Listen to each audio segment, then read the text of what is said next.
Va ora in onda Filo Diretto. Buongiorno Luigi, a te la linea. Grazie Natalia, grazie a Radio Libertà. Noi siamo l'Ufficio Rapporti Sociali, l'associazione al servizio dei cittadini.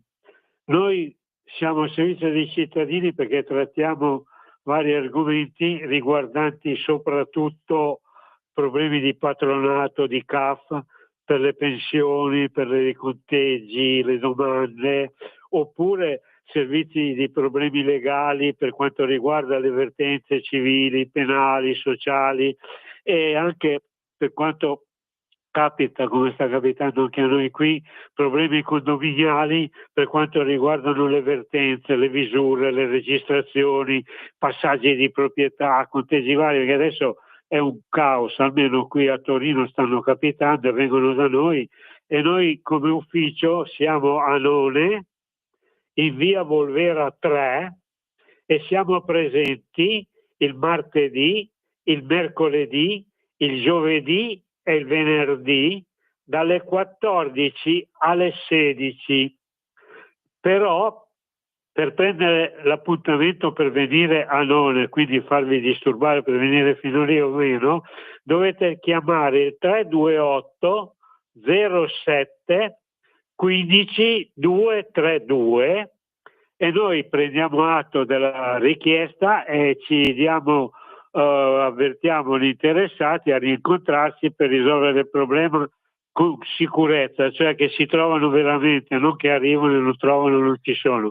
Quindi la nostra garanzia è che siamo presenti dalle 14 alle 16. Voi chiamando, come ho detto, il 328 07 15 232 prenotate e dite com'è. Poi, se per caso oggi abbiamo anche questa possibilità, che il primo nostro collegamento l'abbiamo con il nostro grande Babbo Natale, che stiamo arrivando al Santo Natale, quindi lui ci spiegherà di cosa stanno facendo, com'è la situazione, a che punto siamo, ed è il nostro grande Boeris Achille, il Babbo Natale che tutti qui a Torino e Piemonte conoscono. Vi ho detto questo per anticipare cosa, che quando io finisco con lui, tra lui e il secondo intervento, che è il nostro Claudio Lipodio che avete appena sentito, potete chiamare in radio, che la nostra Natalia prende atto, allo 02 92 94 7389 e fare qualche domanda, visto che ascoltate e c'è questa opportunità. Fra Babbo Natale e Claudio c'è poi questa opportunità, ok? Quindi noi, come diciamo, ringraziamo appunto Radio Libertà perché con la nostra trasmissione chiamata Filo Diretto, che serve al trattamento e alla discussione per quanto riguarda il nuovo codice della strada, che voi sapete che ogni settimana, per non dire ogni giorno, però ogni settimana ci sono novità, e quindi chi meglio di Diego o di Podio oppure di Arturo Caligaro possono sapere, spiegare e dare le informazioni. Io cerco di coordinare le battute, le presenze, voi ascoltatori, visto che ne potete rispondere da questo momento, diteci poi cosa ne pensate, come sono le cose.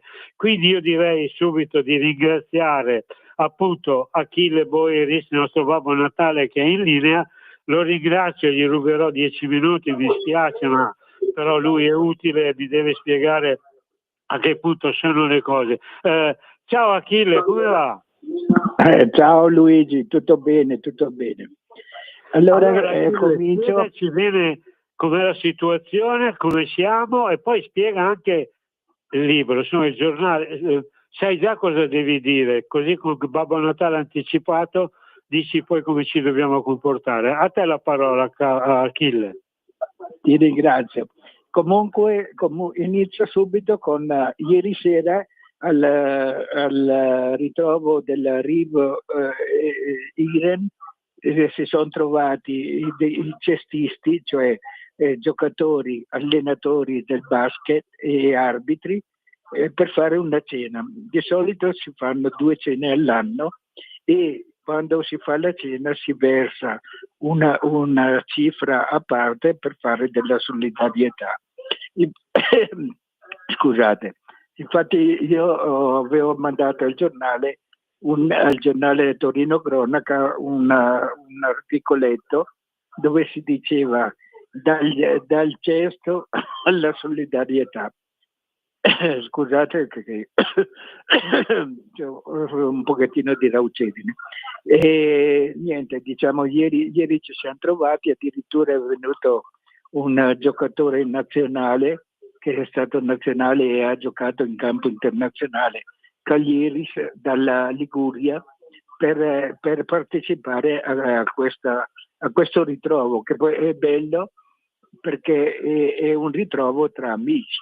Una volta magari l'arbitro era considerato nemico, ma adesso invece siete tutti amici, siamo sempre stati tutti amici. Finita la partita sovente ci si trovava al Palazzetto dello Sport o in altri campi per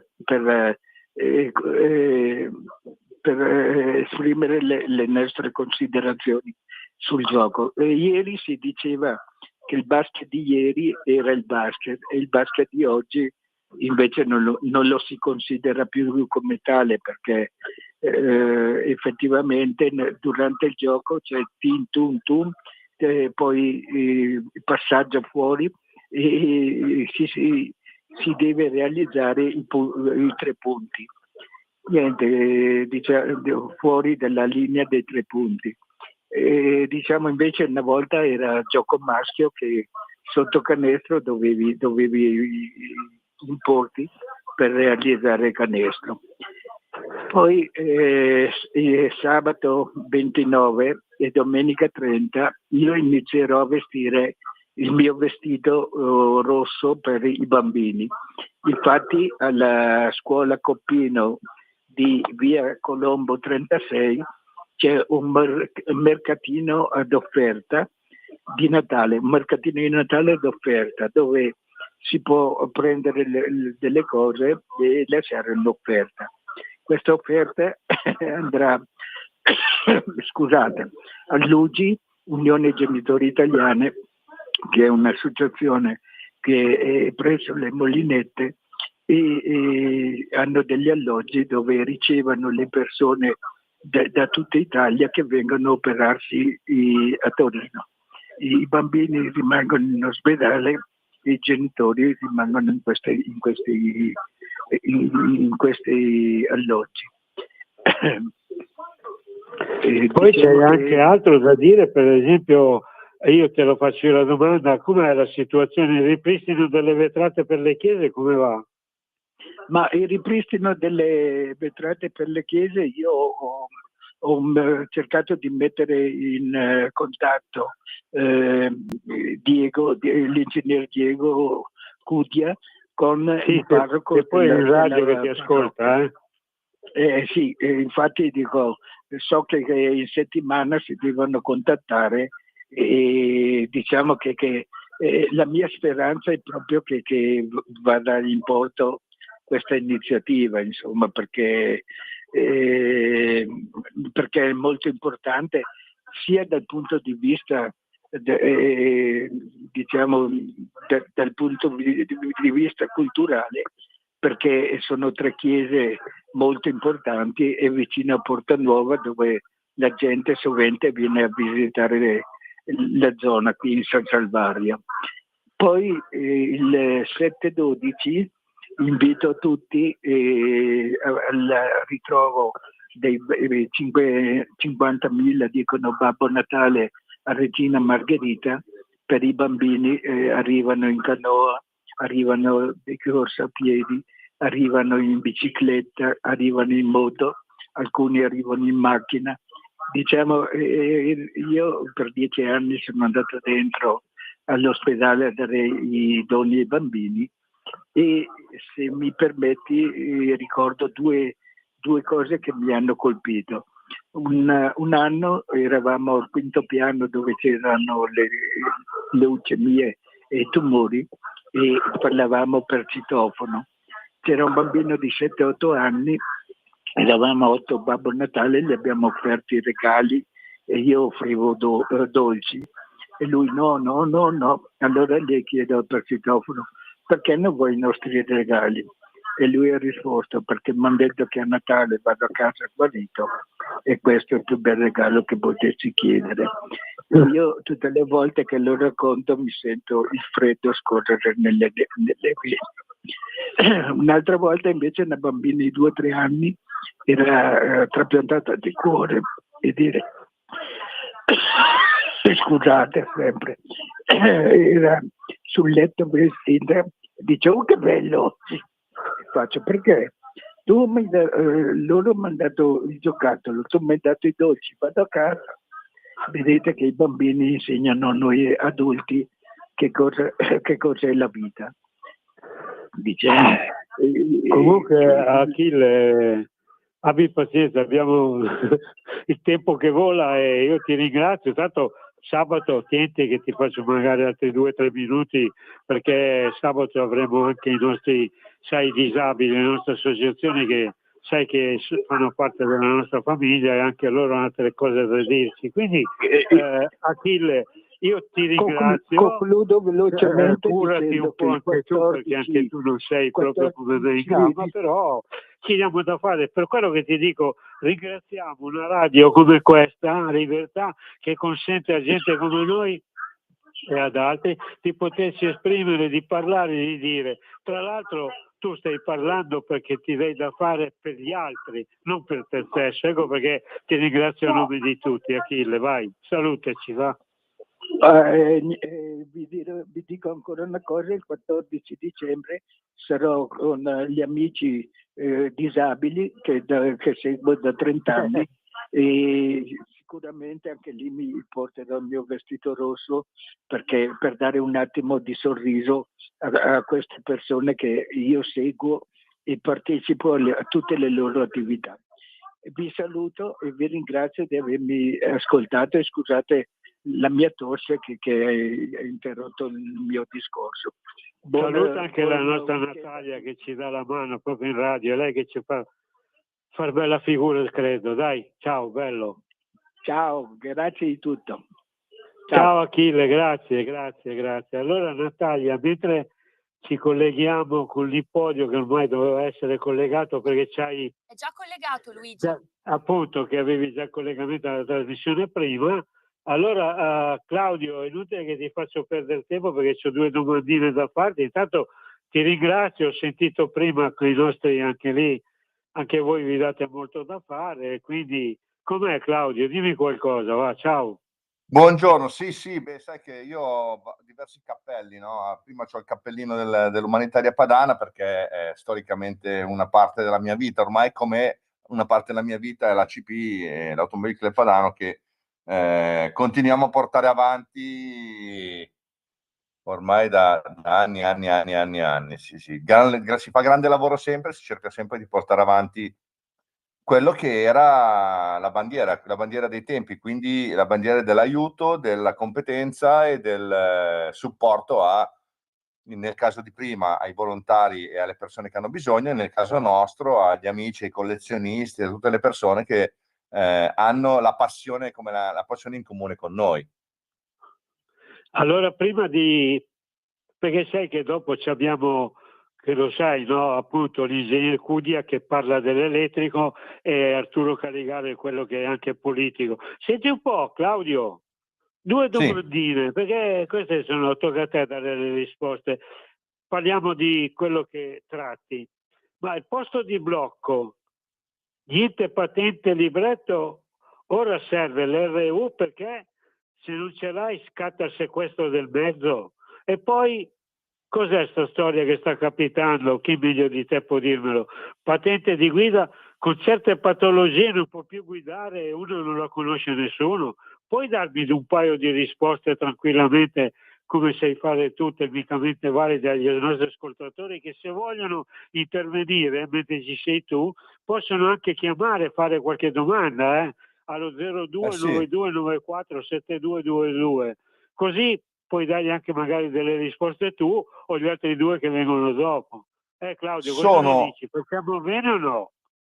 Sono 2 argomenti abbastanza controversi perché tutti e 2 questi casi che sono le novità vengono pompate tantissimo dai media molte volte ci troviamo anche con le forze dell'ordine che non sanno come comportarsi, perché a me ultimamente non lo faccio, ma mi capitava spesso quando vedevo una pattuglia ferma, magari a prendere freddo, fermarmi a fare 4 chiacchiere, mi facevo controllare i documenti della mia macchina, poi vabbè io ho il problema per loro più che altro perché il libretto della mia macchina è scritto in cirillico perché è la macchina aziendale estera e quindi ce la giochiamo con una risata perché il mio libretto è una carta di credito praticamente come grandezza, tutta scritta in cirillico. Sì, c'è il codice per poter fare un controllo internazionale, ma all'inizio c'è sempre la risata, guardano sto foglietto e dicono, dicono che cos'è sta roba, allora poi gli spiego e ci fa una risata. E le domande a loro le faccio, dico, ma com'è questa cosa, come funziona?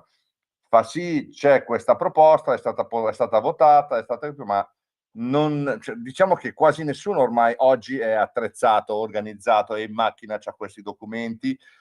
E c'è questo cambio sulle patologie per guidare, sì, è vero, ma anche qui siamo dalle mie parti si dice nel campo del centopertiche, no?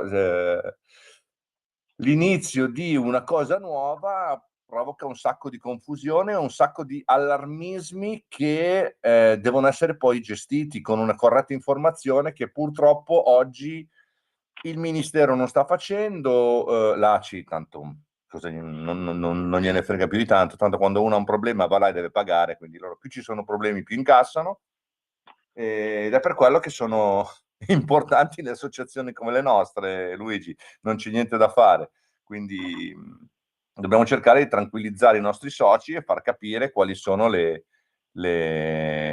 sono i propri diritti, perché stanno veramente a tutto campo mischiando le carte e quando si fanno i mischioni ti arriva la multa che non dovevi avere ma non lo sai, ti arriva un verbale, ci sono in giro anche i verbali falsi, ci si trova molte volte un bollettino con una strisciata simile a una multa e mi raccomando anche in questo caso, questa è un'altra cosa importantissima da dire perché succede spessissimo ormai, soprattutto nei parcheggi dei supermercati o in alcune strade dove c'è molto ricambio di macchine parcheggiate, ecco, dove ci fa parcheggi di breve sosta, dove vi mettono delle strisciate e vi dicono di fare un versamento entro il per avere lo sconto che si ha nei primi 5 giorni. Prima di fare questa operazione andate a verificare col codice della multa sul sito del comune che quella multa sia vera, perché molto spesso capita che la multa non era vera, che il pagamento andava a finire su una Postepay, che sicuramente il comune non fa entrare i soldi delle multe su una Postepay. Dobbiamo anche noi essere un po' più furbi, più attenti, ecco, non più furbi, ma più attenti e controllare bene queste cose. Purtroppo, oltre al casino che stavi elencando, enunciando tu con 2 argomenti molto chiari e molto specifici, li documenteremo meglio magari in una prossima trasmissione, mi documenterò meglio per poter andare nel dettaglio della cosa, ma la prima risposta è: c'è un gran caos non soltanto tra gli automobilisti, anche nelle forze dell'ordine, non sanno in alcuni casi come comportarsi nemmeno loro. Sì, ma tu devi sapere, Claudio, che il fatto del posto di blocco, ok, può esserci, magari non hai la patente, però sequestro del mezzo. Però quello che interessa, ecco così sabato prossimo, perché ormai l'hai avvisato la direzione ed è contenta, quindi tu al sabato ormai fai parte, devi parlare perché essendo il presidente dell'Automobile Club Padania, scusa, ma senti un po', ma le patologie, noi come automobilisti, come facciamo noi a sapere quali sono quelle che ci possono vietare la patente? Primo. E poi ricordati, Claudio, che stai parlando a dei club associati come l'Automobile Club Canavese, Registro Padano Veicoli Storici, Moturvei, Delta One, Automoto Club Romagna, Zaccamoto, Registro Italiano Veicoli, cioè non stai parlando a nessuno, È quello che ti voglio dire. Quindi queste 2 domande che io ti ho fatto è perché io non so che rispondere, che risposta dare, e non so, perché se vogliamo posso leggerti io le patologie, ma quanti siamo in grado anche tutti so, la pressione deve essere questa, la frequenza cardiaca al polso questa, la temperatura corporea, la frequenza respiratoria, il colesterolo totale, il potassio, il sodio, cioè mi capisci Claudio, non voglio farti perdere tempo, però siccome abbiamo anche altri, però questi club che fanno queste domande, che risposte gli diamo? Chi meglio di te può dargli le risposte come presidente di ACP, Claudio? Vai. Ma guarda, le patologie di base sono quelle che c'erano prima, quindi le patologie invalidanti sono quelle che portano la durata di una patente dai 10 anni per tutti, e questa è una cosa che criticavamo molto anche al Ministero, ai 5 anni con la visita della commissione, quindi con la presenza in una commissione sanitaria per avere la conferma della validità. E le patologie sono sempre più o meno le stesse, quindi alcuni tipi di diabete, le malattie neurologiche, insufficienza renali gravi, sono quelle patologie, c'è un elenco comunque, un elenco ministeriale. Sì. Secondo me, se si va in una qualsiasi autoscuola per sapere se si ha questo problema o si va dal proprio medico, il medico lo sa, cioè vi conosce e vi sa dire che quello che avete voi può essere invalidante o può essere visto o no. Certo che non può sicuramente una pattuglia che vi ferma questa è l'idiozia, no, non l'idiozia, l'informazione pompata dai media. Se hai la pressione alta non puoi guidare perché potresti svenire. E cosa fa quello della pattuglia, il carabiniere? Ti ferma e ti misura la pressione? Non lo fa sicuramente, primo perché non è un medico, e come ai tempi non potevano controllare i certificati anti-Covid perché non erano medici, oggi non potrebbero fare questo tipo di cosa. Sono io che se so di avere una patologia, il medico mi fa fare una visita in più, mi fa passare in una commissione che convalida e decide se la mia patente può durare 10 anni o se deve durare magari un anno. E la follia è che una persona che ha la patente con una revisione annuale al posto che decennale, ogni anno deve ripagare il rinnovo della patente a prezzo pieno. Questa era la follia su cui noi ci eravamo arrabbiati come ACP tanto tempo fa, che non esiste, che Luigi, per esempio a te che hai 27 anni, ok, decidono che tu, siccome hai 27 anni, il rinnovo della patente lo devi fare ogni anno. E tu ogni anno paghi 60, 80, adesso non so quanto è il rinnovo della patente adesso, quello che è ogni anno. Cioè, è una follia che non dovrebbe esistere questo. Cioè, il rinnovo è 10 anni, ogni anno c'è una conferma per esempio, della mia idoneità. Perché? Perché potrei avere una malattia invalidante che peggiora, perché potrei avere un problema alla vista che peggiora, perché potrei avere un qualcosa che può mettere a rischio la mia incolumità, ma anche l'incolumità di chi incrocio durante il mio tragitto in macchina. Senti un po', Claudio, visto che mancano ancora 2 minuti prima della pausa della prima parte, ma quello che volevo dire io, forse non mi sono spiegato perché tu capisci troppo bene, ma come fa il cittadino, parliamo cos'è, si inizia a 18 anni, no? 17, 19, 20, come fa il cittadino a sapere la frequenza cardiaca, respiratoria, il potassio, il sodio, i trigliceridi? Cioè, come faccio io quando vado a fare la scuola sapere di avere questo, quello, quell'altro? Cioè, abbi pazienza, forse non mi sono spiegato. Quindi come fai a togliermi la patente o a vietare di farlo? Ecco, solo per quello. 2 minuti. No, ma guarda, se vuoi andiamo perché la risposta vuole 2 minuti in più. Se vuoi andiamo, continuiamo con questo, la risposta la diamo dopo, ma è abbastanza semplice e gestibile. Noi non siamo, cioè siamo i medici di noi stessi, ma non possiamo fare un certificato perché non siamo medici abilitati. Quindi noi possiamo curarci come vogliamo noi, ma non possiamo farci un certificato che ci permette è un reato quello. C'è un rischio penale per chi non dichiara di essere affetto da patologie, ma le patologie le dice il medico, è il medico che ti visita che dice tu hai questo problema, quindi vai in autoscuola, vai in un centro cioè ti fa lui un certificato che dice tu hai questo problema, quindi devi andare a fare queste azioni. Questi sono passaggi chiave.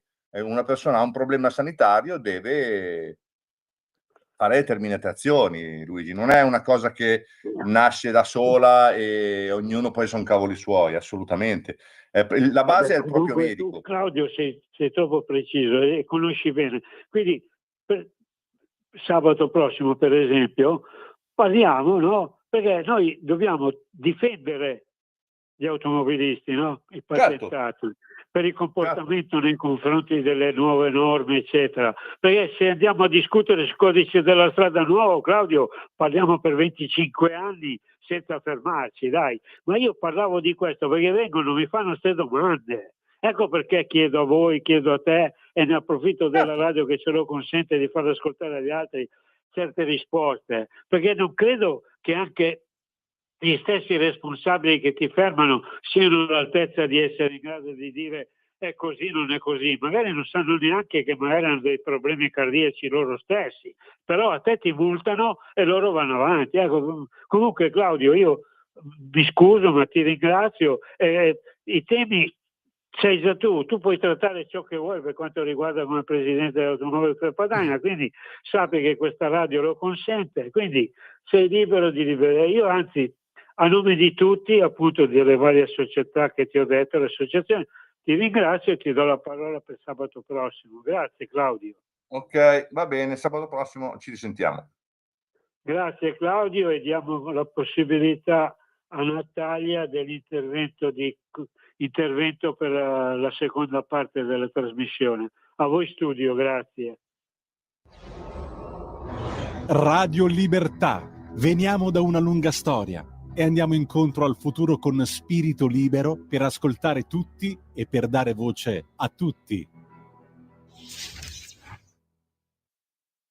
Lo amiamo perché ci offre sempre le cose più buone e naturali. Linea Alberto Acerbis. Cari amici, care amiche, cari tutti di Radio Libertà. La Leti, sono Alberto Acerbis, sto ogni volta a presentarmi perché sennò non finisce più, non è neanche giusto, mi conoscete. La Leti, la nostra confezione di Natale, che poi si chiama Letizia, però in confidenza la chiamiamo la Leti. La Leti è straordinaria. Quando uno la apre, la Letizia, la prima cosa che vede non è lo zampone, come si chiama, le lenticchie, le caramelle, no. La prima cosa che si vede nell'aprire Letizia è una poesia in pergamena che parla dell'amicizia. Sentimento nobile. Quindi cosa succede? Vi ricordate quando eravate più piccolini? Spero che succeda ancora, lo spero vivamente che succeda ancora. Prendi il più piccolino della compagnia Natale, mettilo sul tavolo, leggi la poesia e lì uno dice cavolo, chi ha avuto quest'idea? Perché un diamante, se non ha dentro il cuore, se non c'ha la poesia, è un pezzo di vetro.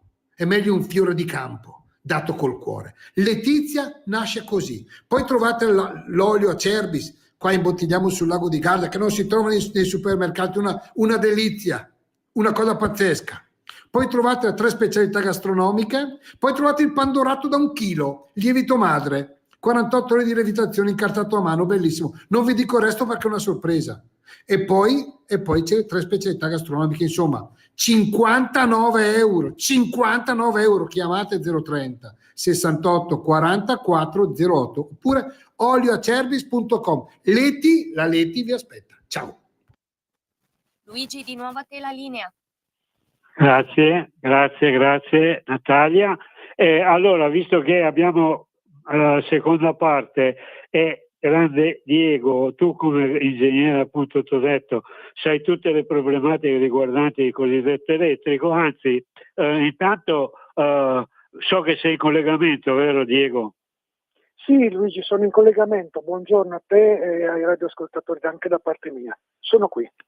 Allora sfogati a spiegare bene, così poi l'architetto ti risponderà, ma come stanno andando qui queste auto? Sai che devono fare queste migliaia di auto elettriche? Qui parliamo di Torino, poi mi dici come va in Inghilterra, in Francia, in Spagna, all'estero dove tu sei molto conosciuto e molto presente. Ma qui dice che le vendite sono al 100%, ma quanto costano adesso queste auto che vengono fatte, queste prime qui a Torino?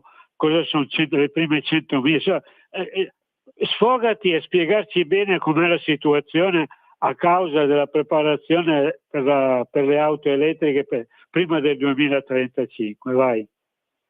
Ma io non ho bene, allora sappiamo bene che il valore di mercato che è quello, non quello della fabbrica, ma quello che il veicolo assume, ecco, quando viene venduto, quando arriva in concessionario, cioè quando deve andare su una strada, è molto diverso da quello che è il suo valore quando esce dalla fabbrica, dallo stabilimento, perché influiscono tante cose, e non ultimo l'IVA e altre tasse commerciali e quant'altro. Quindi è vero che la pubblicità comunque, che sia più o meno ingannevole, comunque la pubblicità ti dice il veicolo costa da 15.000, 14.000, 16.000, alcuni anche 10.000, parliamo di veicoli elettrici che in qualche modo cercano di entrare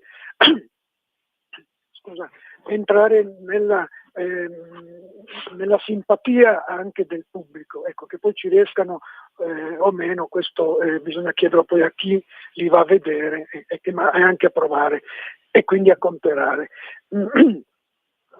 So bene che Stellantis si è impegnata da un accordo che ha fatto col Comune di Torino, si è impegnata per la costruzione di 150.000 veicoli elettrici per in qualche modo rilanciare il mercato, diciamo pure anche locale, torinese, piemontese, quindi anche Italia in questo caso del nord, ecco, perché ricordo comunque che ci sono delle zone d'Italia, anche Arturo me lo potrà appoggiare, delle zone d'Italia in cui i veicoli elettrici non sono neanche, non dico conosciuti, ma neanche considerati, ma neanche in alcune zone, ti dico Luigi, in alcune zone di mercato dello stesso Piemonte, dove comunque anche se tu proponi all'acquirente veicoli ibridi o elettrici o addirittura elettrici, non ne vogliono proprio sentire parlare, neanche se glielo regali lo prendono, sono ancora proprio radicati, piuttosto si compra un veicolo a gasolio usato, magari ancora €1,4 se non 5, pur sapendo che magari, adesso usiamo sempre termini ipotetici, magari fra un anno o due vengono fermati perché la normativa della circolazione stradale te li blocca, come adesso succede con gli Euro 5, che in alcune zone delle grandi città non possono girare, almeno in determinate fasce di orari. Per cui voglio dire, c'è anche questa, come abbiamo già detto, c'è anche questa mentalità che è molto ostica da superare. Ecco perché dico, il veicolo per ora ibrido, ma soprattutto elettrico, farà molta fatica. Si venderanno tante auto elettriche laddove la gente potrà comunque permettersele, potrà anche poter ricaricare a casa propria o addirittura in azienda, se uno in azienda ha la wallbox, eccetera. Però sono sempre numeri molto molto bassi.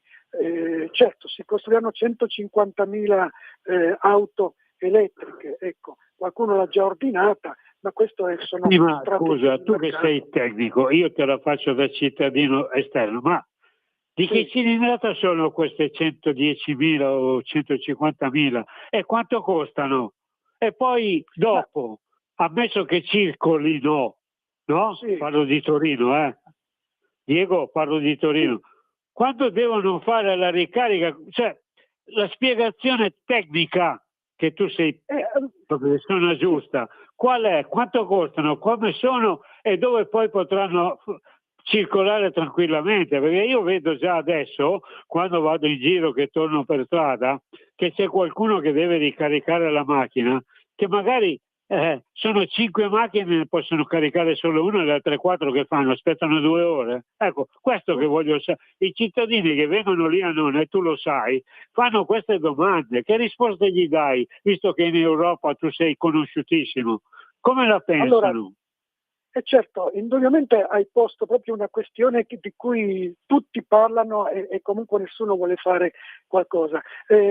in teoria 150.000, in teoria, 150.000 auto elettriche prodotte di qua al prossimo anno necessiterebbero, se fosse un mio progetto, di 75.000 colonnine, cioè una ogni due, perché se no succede quello che tu hai visto per la strada. Cioè io arrivo con la mia, io anche tu o chiunque, arrivo con la mia auto elettrica perché l'ho comprata, me l'hanno prestata, regalata e devo aspettare 5 ore, 3 ore perché c'è un altro che sta ricaricando. Ecco, quindi in teoria se un accordo, io non ho visto ancora bene l'accordo che la Stellantis ha fatto col comune di Torino.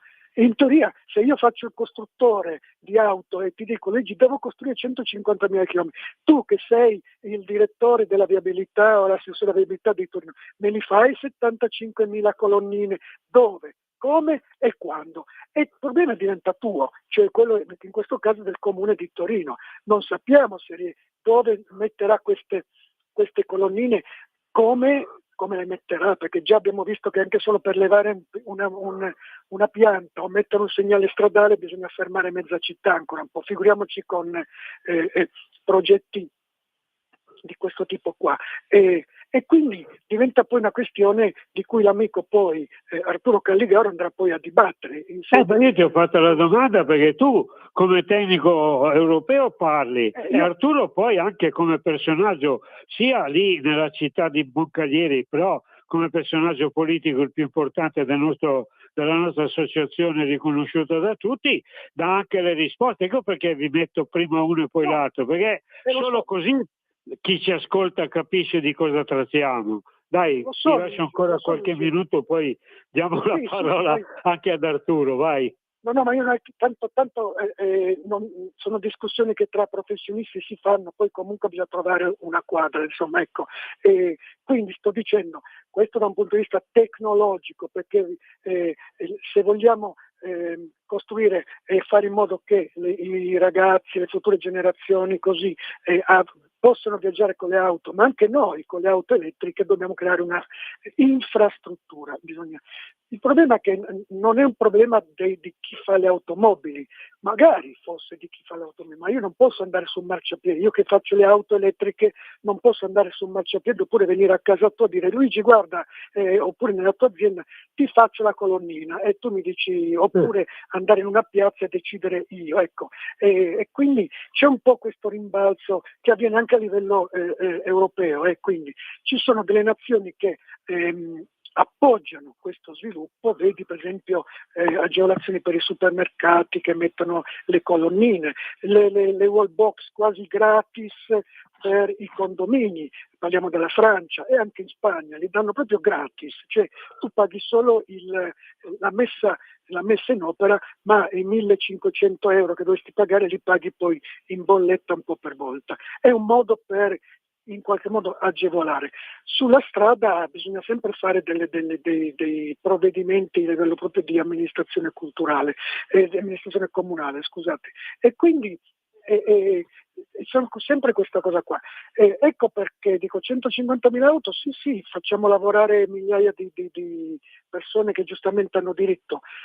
Poi il mercato lo vedremo fra 6 mesi, perché ci vanno 6 mesi adesso per vedere qualcosa. Spero di avere in qualche modo così. Non voglio, tanto non lo metto in imbarazzo Arturo Calligaro, sa bene, perché lui tutti i giorni vede queste cose qua.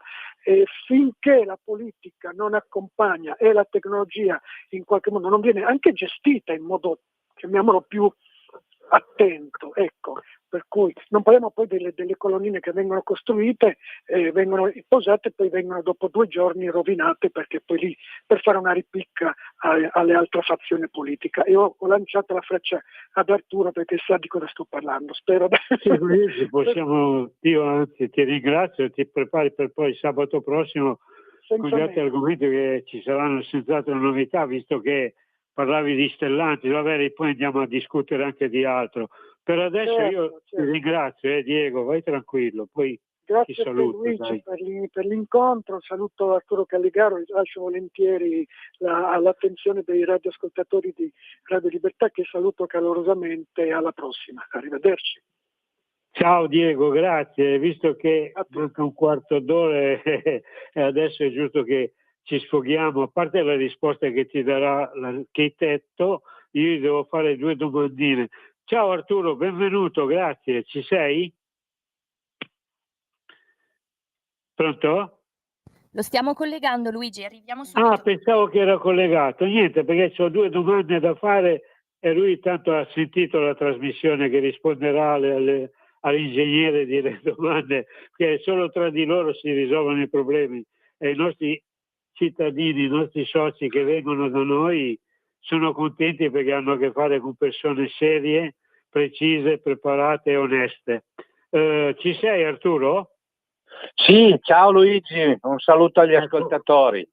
Ti disturbo perché ormai fai parte e sei obbligato come politico e come cittadino. Senti un po', tanto l'hai sentito l'ingegnere che era rivolto a te, Certo. ma senti un po', 2 domande appena smetto io parli, gli rispondi a lui, rispondi anche alle 2 domande che faccio io, così prendo un po' d'aria, respira che... Allora qui Arturo mi dicono che è vietato parcheggiare, perché parliamo di cose che tocchiamo con mano, davanti al passo carrabile, perché dice che davanti al passo carrabile, purché ovviamente il privato abbia ottenuto la necessaria autorizzazione dell'ente proprietario della strada, che il più delle volte è il comune. Perché ti faccio queste domande? Perché magari vengono da noi lì da te, ti hanno già fatto magari anche questo tipo di discorso, perché dice che il rilascio dell'autorizzazione ha però un costo.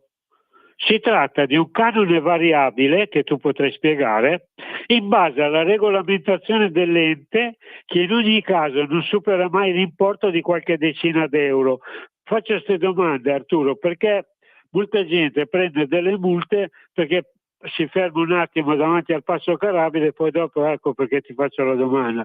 Poi dice una volta ottenuto il cartello che segnala il passo carraio e impone il divieto di sosta, va apposto sul confine tra la proprietà privata e il suolo pubblico in maniera che sia visibile dalla carreggiata. Solo tu puoi spiegare come può essere poi fatto per essere visibile. Quindi il cartello deve obbligatoriamente riportare il nome e lo stemma del comune, quindi io devo conoscere qual è lo stemma del comune di Trecate o quello di Messina. Vabbè, il numero di autorizzazione, la scritta passo carrabile e il segnale di divieto di sosta, questo è uno. E poi l'altra dove dice che ci sarà anche il possibile dietro front sull'elettrico, perché te lo leggo, perché devi dare risposta a Diego, quindi possiamo approfittare anche di questo, dove dice che per esempio Arturo, il futuro di Abarth alla stampa italiana François ha aggiunto che vedrebbe bene il marchio Abarth su tanti modelli della gamma Fiat a partire dalla Topolino, tu ci spiegherai qual è poi. Per ora non c'è nulla di ufficiale, ma la microcar, spiegami poi cos'è, dovrebbe subire una totale trasformazione per ospitare il logo dello Scorpione. Non si tratta infatti di un modello che nasce per bruciare lo 0 a 100, ma per essere versatile e comodo in città. Chissà cosa ne penserebbe Karl Abarth, pilota e fondatore del brand. Adesso ti puoi sfogare fino alla fine, Arturo, sia per Diego che per i nostri cittadini. Vai. Sì, allora, il primo tema è quello del passo, quello che noi chiamiamo passo carrabile, ma che in effetti è occupazione di suolo pubblico, perché il concetto, la ratio della norma è quello che tu dal tuo portone per arrivare alla strada devi passare sopra il marciapiede. Quindi tu interessi un pezzo di marciapiede e per quello occupi uno spazio pubblico. Tant'è che se tu hai il portone che accede direttamente su una strada pubblica, quindi nei vecchi centri storici dove le strade sono strette, in alcuni paesi non c'è marciapiede, lì la tassa non è dovuta perché non occupi suolo pubblico, perché passi tranquillamente dalla tua proprietà alla proprietà della strada pubblica. In quel caso lì, in quel contesto lì, la tassa non va pagata. Mentre per tutti gli altri, per poter avere il transito come passo carraio, non pedonale, perché il pedonale non paga, ma soprattutto per essere tutelato dalla sosta degli altri autoveicoli. Se io non pago il passo carraio, quel passo carraio non esiste e quindi non ha titolo il divieto di sosta.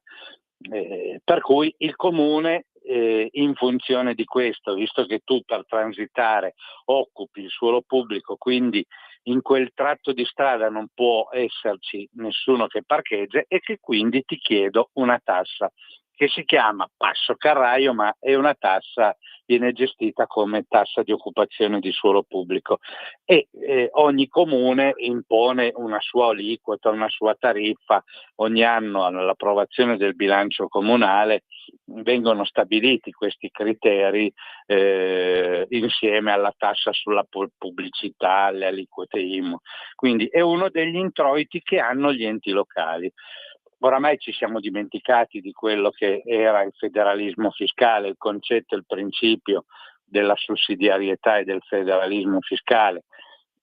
Oramai non è più nel dibattito pubblico, ma era quel concetto che ogni ente doveva avere le risorse per poter svolgere le sue competenze. Quindi il comune aveva titolarità su tutte le imposte che gravavano sulla casa, la provincia sui trasferimenti delle autovetture, e le regioni dovevano vivere sull'IVA.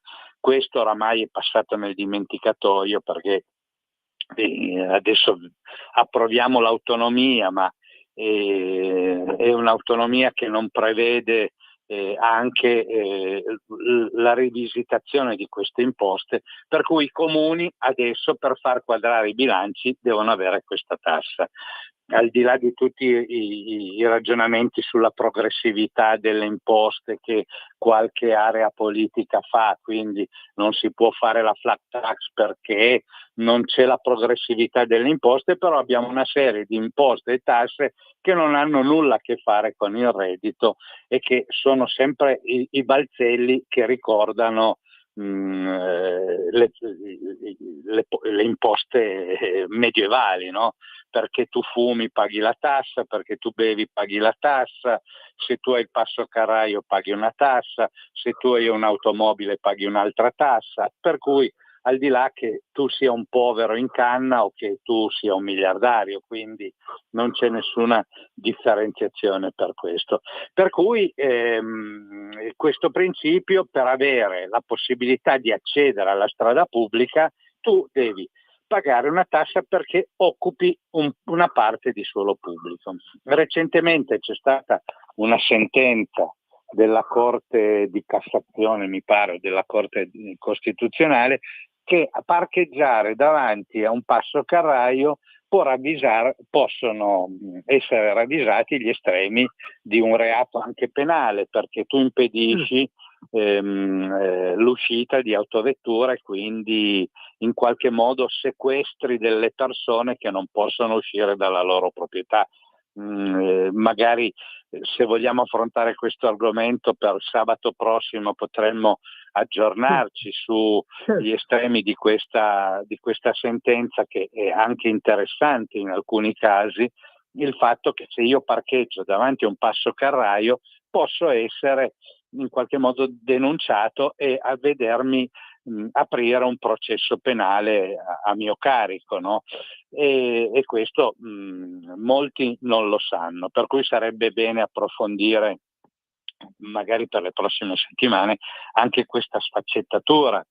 Sì, ma questo è un compito tuo, perché tu conosci, sai che abbiamo anche degli avvocati nel nostro gruppo, no? È molto importante, sia civili che penali. Scarichiamo questa sentenza e tu vediamo. Hai il dovere di metterti in contatto, avere le risposte, così sanno che quando in radio, questa grande radio Libertà, e tu che parli tranquillamente, dici solo quello che è vero e corrisponde alla verità. Quindi fai bene a dire così, però chi meglio di te può parlare con i nostri legali interessati, esperti del tema e avere le risposte giuste? Vai. Sì, quindi per sabato prossimo affronteremo nel dettaglio questo argomento. Mentre per il secondo tema che tu hai elencato è un tema che è abbastanza diciamo attuale, ma io vorrei riallacciarmi un po' su questo tema, su quello che diceva Diego, no?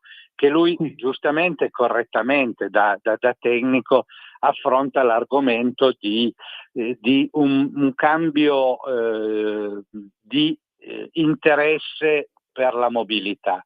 Lui citava i piccoli comuni, quindi noi abbiamo anche contatti non solo con Torino e i grossi centri della cintura, ma abbiamo molti che ci contattano dalle vallate, dalle zone più periferiche, dove il problema del blocco del traffico è meno sentito. È meno sentito perché nella vallata montana è quasi impossibile avere un'ordinanza di blocco degli Euro 4, degli Euro 5, perché anche la legge regionale parla solo dell'area metropolitana. Quindi anche in questo contesto noi abbiamo una legislazione che vuole prendere come unitario tutto il paese, quando con questi problemi non c'è l'unitarietà, perché il problema che interessa chi abita a Torino nella prima cintura non è lo stesso di chi abita nelle vallate. Quindi il ragionamento che viene fatto è che nei centri urbani, e qui poi mi ricollego alla Topolino della Abarth, nei centri urbani per avere la mobilità uno è quasi costretto a comprarsi un'autovettura elettrica, quindi abbiamo la politica che entra nelle leggi di mercato, e questo non è mai bello, perché lo sviluppo della tecnologia, lo sviluppo delle società avviene sulla libera concorrenza, senza lacci e lacciuoli di norme e di leggi, perché altrimenti mutuiamo un sistema socialista, no? Io ti impongo alcune norme. È questo che condiziona il mercato. Il mercato viene condizionato da delle norme, da delle imposizioni, per cui se queste imposizioni a Torino mi impongono di comprarmi la macchina elettrica, non mi rende uguale al cittadino che abita nella valle germanasca, che non ha gli stessi obblighi e gli stessi condizionamenti che ho io. Quindi c'è una discriminazione tra due cittadini che vivono addirittura nella stessa provincia. Al di là di questo ragionamento, quindi questo dice: quando è che ci sarà il futuro per l'auto elettrica? Quando ci sarà la libera concorrenza del mercato, quando l'auto elettrica converrà. Allora, quando converrà, che costa poco caricarla, ci sarà una carica veloce, avranno un'autonomia pari a quelle delle auto a gasolio o a benzina, allora la concorrenza del mercato che indirizzerà. Non deve esserci uno Stato che ti dà incentivi oppure ti condiziona a non circolare per usufruire di questo mezzo. Io la vedo così, ovviamente, da liberista come sono, e quindi il ragionamento che Fiat vuole chiamare la Topolino con il marchio Abarth mi sembra un po' una bestemmia. Cioè, la dirigenza oramai Fiat, che è diventata dirigenza straniera, non ha più i sentimenti e non conosce magari a fondo la storia di quello che vuol dire Abarth per Torino e per il mondo dell'automobile a 360 gradi. Abarth era un mito, no? Delle corse in salita, delle autovetture di serie ma modificate per avere prestazioni un po' più elevate, quando non c'erano ovviamente i limiti di velocità che sono stati imposti giustamente per ridurre gli incidenti, ma una volta c'era la tecnologia che spingeva con modifiche ai motori e agli assetti delle macchine per avere prestazioni superiori, che voleva dire non solo velocità, ma frenata migliore, tenuta migliore in curva. Quindi in un certo senso anche questo andava nella direzione di una maggior sicurezza. Adesso andare a chiamare una Topolino, un'autovettura che viene targata come un motociclo, perché non ha neanche una targa di un'autovettura, mi sembra un po' una cosa forzata, un'operazione di marketing come succedono nel mondo delle produzioni industriali, dove si dà un nome che possa ricordare qualcosa di piacevole, qualcosa di efficiente a un prodotto che magari non è adeguato a quel nome. E purtroppo noi a Torino abbiamo subito tanti di quegli affronti da parte di chi costruisce automobili, che oramai siamo abituati. Ci hanno portato via gli stabilimenti, ci hanno portato via la sede, ci hanno portato via il marchio. Noi Torino siamo famosi perché tutti quanti vengono qua e saccheggiano la nostra città, dal Salone dell'Automobile ad Automoto Retro, nel settore auto, non parliamo della RAI, della moda, delle telecomunicazioni, dove da Torino è stato portato via tutto. Noi torinesi non reagiamo, vengono qua, acquistano i nostri marchi, i nostri prodotti, le nostre idee, la nostra tecnologia e li portano da altre parti. Questa è un'operazione di marketing. Siamo in chiusura, perché poi sai che ci sono altri programmi anche loro interessati, quindi io ti ringrazio, perché tu oltretutto come tecnico sei anche politico, è quello che ti faccio parlare per ultimo, perché dai anche le risposte politiche, perché tu, scusa, una città come Moncalieri, anche tutte queste cose qui devi spiegare agli ascoltatori come vi comportate voi politicamente nella città di Moncalieri a risolvere le problematiche per quanto riguarda l'elettrico, per quanto riguarda il lavoro, per quanto riguarda il resto, la tecnica, la salute, eccetera. Quindi ti ringrazio di aver risposto, di aver accettato l'invito, e ti chiamo per sabato prossimo, così puoi ringraziare anche tu la radio e salutarci. Grazie Arturo, ci sentiamo anche noi. Un ringraziamento alla radio, un saluto agli ascoltatori e soprattutto un abbraccio a te, e a sentirci a sabato prossimo. Buona giornata. Grazie Arturo, grazie. Io adesso ringrazio anche io Natalia, ringrazio la Radio Libertà, ricordo agli ascoltatori che noi siamo a None, in via Volvera 3, martedì, mercoledì, giovedì, venerdì, dalle 14 alle 16. Basta telefonare per l'appuntamento e le visite al 328 07 15 232 e ricordare a tutti gli ascoltatori il nostro motto, che è quello che dovrebbe essere di tutti: meglio perdere un attimo per la vita che perdere la vita per un attimo. Ringrazio ancora appunto la nostra Natalia e soprattutto la Radio Libertà. A voi tutti, grazie, e a voi studio. Avete ascoltato Filo Diretto.